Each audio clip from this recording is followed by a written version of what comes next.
चलो, good afternoon all. Chapter number हम लोग का 7 स्टार्ट कर रहे हैं, जो कि हमारे टर्म सेकंड का पार्ट है। ठीक है।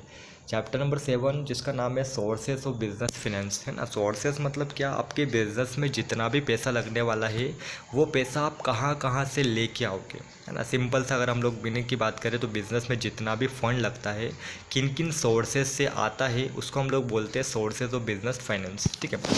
सबसे पहले कॉन्सेप्ट की बात करें तो the term finance means money और फंड। फाइनेंस का मतलब क्या होता है, मनी, है ना, जिसको हम लोग मनी या फंड बोलते हैं। The requirement of fund by business to carry out its various activities is called business finance. ठीक है। जितना भी हम लोगों को बिजनेस के अंदर जितनी भी एक्टिविटी होती है उसके लिए हम लोगों को फंड की रिक्वायरमेंट होती है। Finance is needed at every stage in the life of business, है ना। हम लोगों को हर स्टेज पे पैसों की ज़रूरत होती है। A business can't functions unless adequate funds are made available to it, है ना। बिजनेस रन कर ही नहीं पाएगा जब तक कि हम लोगों को एडिक्वेट मतलब पर्याप्त फंड को अवेलेबल नहीं होगा।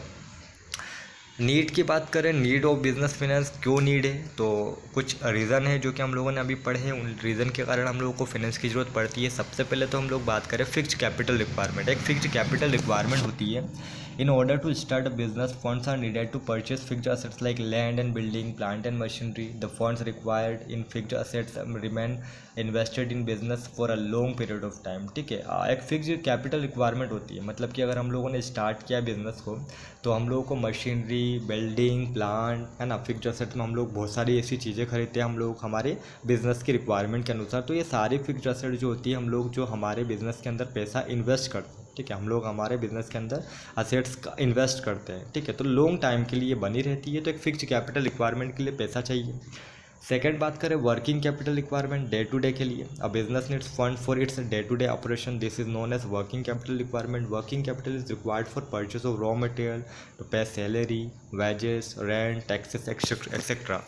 वर्किंग कैपिटल रिक्वायरमेंट मतलब कि डे टू डे के खर्चों को पूरा करने के लिए। जैसे कि अभी हम लोगों ने देखा कि purchase raw material, purchase of raw material, हम लोग रॉ मटेरियल को टाइम टू टाइम खरीदेंगे, सैलरी पे करेंगे, वेजेस पे करेंगे, रेंट देना पड़ेगा, टैक्सेस देना पड़ेंगे। तो इन सभी के लिए हम लोगों को वर्किंग कैपिटल फंड की रिक्वायरमेंट होगी। Diversification, a company needs more funds to diversify its operation to become a multi product company, example ITC. ठीक है। डाइवर्सिफिकेशन का मतलब क्या है, कंपनी एक प्रोडक्ट के काम कर रही है, उसको अपना बिजनेस फैलाना है, अपना बिजनेस में मल्टी प्रोडक्ट लाना है, मतलब कि एक से ज़्यादा प्रोडक्ट के ऊपर काम करना है। तो ये उसको अपना जो बिजनेस है वो एक्सपांड करना पड़ेगा, और एक्सपांड करना पड़ेगा मतलब कि वहाँ पर फंड की रिक्वायरमेंट होगी। Technological upgradation, finance is needed to adopt modern technology, for example uses of computers in business. ठीक है। जैसे जैसे टेक्नोलॉजी आगे बढ़ रही है हम लोगों को नए टेक्नोलॉजी की रिक्वायरमेंट होती है। ठीक है। जैसे कंप्यूटर आ गया है बिजनेस के अंदर, तो कंप्यूटर खरीदना तो ये हमारे टेक्नोलॉजी की नीड है। तो नीड अगर टेक्नोलॉजी की, तो हम लोगों को वहाँ पर फंड की रिक्वायरमेंट आएगी। ग्रोथ एंड एक्सपांशन, अभी हम लोगों ने बात करी कि अगर ग्रोथ और एक्सपांड करना है अपने बिजनेस को, तो हम लोगों को फिक्स्ड असेट्स खरीदनी पड़ेगी ज़्यादा। ठीक है। ज़्यादा खर्चा करना पड़ेगा, ज़्यादा फाइनेंस की ज़रूरत पड़ेगी, क्योंकि ग्रोथ और एक्सपांशन करेंगे मतलब हम लोग हमारे बिजनेस को बढ़ा रहे हैं, तो बढ़ाएंगे मतलब फंड की रिक्वायरमेंट हम लोगों को होगी। तो ये हम लोगों ने नीड पढ़े। नेक्स्ट क्लासिफिकेशन की बात करें, classification of sources of funds, कहाँ कहाँ से पैसा आता है। ठीक है। तो मेनली अगर हम लोग बात करें तो on the basis of period के आधार पर, on the basis of ownership के आधार पर, on the basis of source of generation के आधार पर। ठीक है। On the basis of period के आधार पर बात करें तो यहाँ पर long term, short term, medium term, है ना, ये इसको हम लोग बाद में थोड़ा सा, है ना, डिटेल में डिस्कस करेंगे। On the basis of ownership के आधार पर बात करें तो ऑनर्स फंड हो गया, है ना। बोरोड फंड मतलब कि बोरो किया हम लोगों ने मार्केट से। On the basis of generation की बात करें तो इंटरनल सोर्सेज हो सकते हैं, एक्सटर्नल सोर्सेज हो सकते हैं। ठीक है। तो ये सारी चीज़ें हम लोगों को, जहाँ से हम लोगों को पैसा कलेक्ट होता है, पैसा हम लोगों को मिलता है। नेक्स्ट मेथड की बात करें, अब हम लोग बात तो करें फिनेंस आएगा तो मेथड कौन कौन से हम लोग यूज़ कर सकते हैं। तो मेनली हम लोग यहाँ पर एक दो मेथड है जो कि हम लोग देख सकते हैं, जैसे इशू ऑफ शेयर्स, है ना।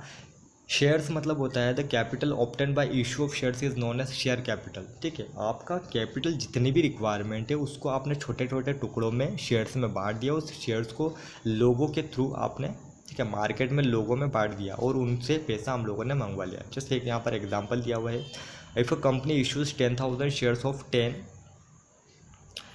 Each, then the share capital of company is 1 lakh. ठीक है। अगर 10,000 कंपनी ने 10,000 शेयर्स इशू किए हैं, 10 रुपये का एक है, तो शेयर कैपिटल कितनी हो गई कंपनी की, मतलब कि कुल कैपिटल कितनी हो गई कंपनी की, 1,00,000 रुपये। The person holding the share is known as share holder, और जो पर्सन उस शेयर को होल्ड करता है, उस शेयर को लेता है, उसको हम लोग शेयर होल्डर बोलते हैं, ठीक है। There are 2 types of shares, हमारे यहाँ मतलब कि 2 टाइप के शेयर्स चलते हैं, इक्विटी शेयर्स और प्रेफरेंस शेयर्स, ठीक है। इक्विटी शेयर्स मतलब होता है कि equity shares represent the ownership of a company, ठीक है। इक्विटी शेयर होल्डर जो कि कंपनी के एक्चुअल ओनर होते हैं, है ना, ओनरशिप होती है। They have right to vote and right to participate in the management, उनको ये राइट होता है कि वो वोट दे सकते हैं किसी कंपनी के किसी भी मामले में, और पार्टिसिपेट कर सकते हैं मैनेजमेंट में, ठीक है। सेकेंड अगर हम लोग बात करें प्रेफरेंस शेयर, जो नेक्स्ट हमारा कैटेगरी है, preference shares are considered safer in investment as compare to equity shares, they receive dividend at a fixed rate. Preference share जो होते हैं वो इक्विटी शेयर्स का जस्ट अपोजिट होता है। वहाँ पर इक्विटी शेयर होल्डर जो है उनको राइट्स तो मिलता है, लेकिन टाइम टू टाइम पैसा मिलेगा नहीं मिलेगा वो पता नहीं। लेकिन प्रेफरेंस शेयर जो है उनको एक फिक्स रेट पर एक डिविडेंड मिलेगा, ठीक है, और टाइमली पेमेंट भी होगा। तो preference share holders are like creditor, preference share holder जो होते हैं वो क्रेडिटर जैसे होते हैं, जिनको टाइमली पेमेंट करना पड़ेगा। They have no voting right, लेकिन इनको कोई वोटिंग राइट नहीं होता है, मतलब मैनेजमेंट की किसी भी बिजनेस कंपनी के किसी भी मामले में बोलने का इनको अधिकार नहीं है। लास्ट हम लोग बात करें कि दोनों में अगर थोड़ा सा हम लोग डिफरेंस की बात कर ले कि इक्विटी शेयर्स और प्रेफरेंस शेयर्स में डिफरेंस क्या है, तो थोड़ा सा बेस हम लोग देख लेते हैं डिविडेंड के आधार पर। तो dividend equity share holder after preference share holder को देने के बाद में अगर कुछ बचेगा तो इक्विटी शेयर होल्डर को दिया जाएगा। प्रेफरेंस शेयर की बात करें तो priority over equity share, equity के पहले मतलब कि प्रायोरिटी इनको दी जाएगी प्रेफरेंस शेयर होल्डर को। सेकेंड है वोटिंग राइट्स की बात करें तो dividend is paid full voting rights, ठीक है। इक्विटी शेयर होल्डर को फुल वोटिंग राइट्स होंगे, लेकिन प्रेफरेंस शेयर होल्डर्स को कोई वोटिंग राइट्स नहीं होंगी। रिस्क की बात करें तो preference equity share holder risk bearing securities, ठीक है, रिस्क बनी हुई रहेगी, लेकिन प्रेफरेंस शेयर होल्डर को कोई रिस्क नहीं बनी रहेगी, या फिर रिस्क रहेगी तो हमारी लेस रिस्क रहेगी, ठीक है। रेट ऑफ रिटर्न की बात करें तो इक्विटी शेयर होल्डर को फ्लक्चुएट विथ प्रॉफिट, है ना, जितना होगा तो ज़रूरी नहीं कि इस साल जितना प्रॉफिट मिला है अगले साल भी उतना ही मिले। फ्लक्चुएटिंग मतलब कि प्रॉफिट जो है कम ज़्यादा होगा, लेकिन हमारा जो प्रेफरेंस शेयर होल्डर थे उनको फिक्स रेट पर डिविडेंड दिया जाएगा, फिक्स रेट पर उनको डिविडेंड हम लोग देंगे। कंट्रोल की बात करें तो जितना भी कंट्रोल है वो हमारा मैनेजमेंट मतलब कि हमारे इक्विटी शेयर होल्डर के ऊपर होता है, लेकिन प्रेफरेंस शेयर होल्डर को कोई कंट्रोल नहीं रहता है। प्रेफरेंस शेयर होल्डर जो है हमारे कंपनी के क्रेडिटर के रूप में काम करते हैं, टाइमली पेमेंट लेंगे, लेकिन कोई वोटिंग राइट्स भी नहीं होगा और कोई कंट्रोल भी नहीं होगा हमारे मैनेजमेंट के ऊपर, ठीक है। तो ये हम लोगों ने थोड़ा सा आज इंट्रोडक्शन देखा क्या सोर्सेज ऑफ बिजनेस फाइनेंस क्या होता है, नीड क्यों होती है, और क्या क्या टाइप्स होते हैं, किन किन जरियों से हम लोगों को पैसा आता है, ठीक है। वो सारी चीज़ों पे हम लोगों ने बात करी है। आगे हम लोग इसको और अच्छे से देखेंगे, आगे और हम लोग इसमें देखेंगे कि क्या क्या चीज़ें हम लोगों को पढ़नी है, ठीक है।